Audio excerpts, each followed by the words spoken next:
By the time the American Revolution kicked off, Pennsylvania had more German speakers than anywhere outside of Europe. Around 165,000 people, most of them descended from Palatine refugees who'd been flooding through Philadelphia's docks since the 1680s. They came with almost nothing, except one rule, applied without exception to the hog. Nothing leaves. Not a scrap. What that rule produced is still on the griddle every morning in diners that smell exactly the same as they did 100 years ago. Most people walk straight past it for the pancake stack. You're about to find out why that's a mistake. The cook drops a brick of gray onto the griddle. It lands with a dead thwack, sits there unmoving for a beat, then starts to hiss like a tired radiator coming back to life. The edges go gold and lacy, while the middle stays stubbornly pale. And the whole diner fills with black pepper, rendered pork fat, and decision-making. You are staring at Scrapple. Most travelers scan the menu, glimpse that word, and do a rapid reclassification. Somebody else's problem. I understand. It sounds like something you'd scrape off a boot. It looks, to the untrained eye, like a building material that got too close to the fryer.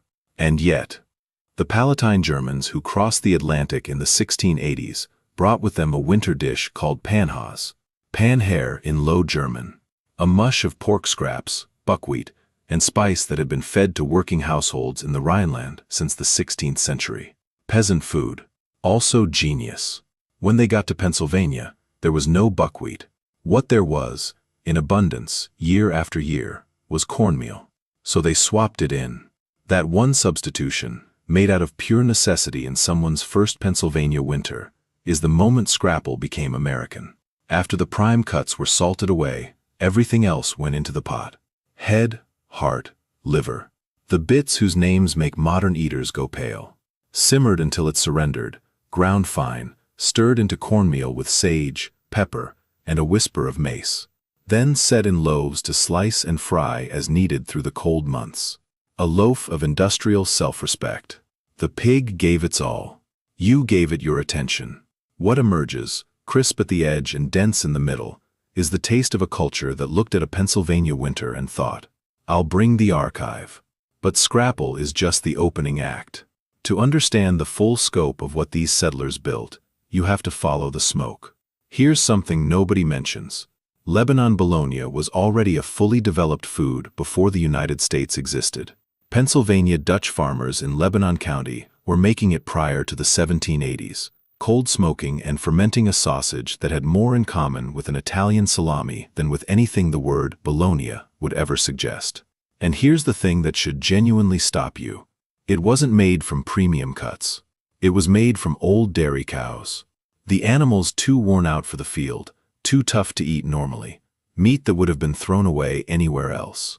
Ground fine, fermented until lactic acid gave it a sharp, citric tang, then cold smoked with natural wood for more than 24 hours. The color it comes out, a glossy, almost alarming mahogany. The scent, smoke stacked on funk.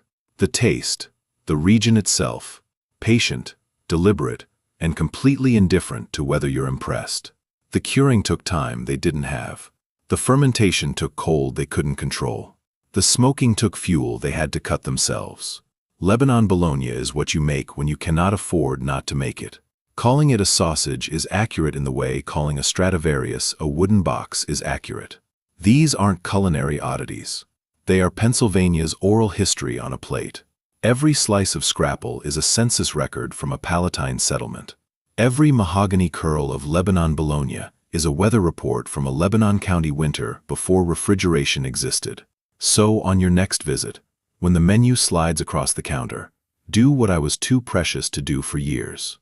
Point at the Scrapple. Ask for the Lebanon Bologna.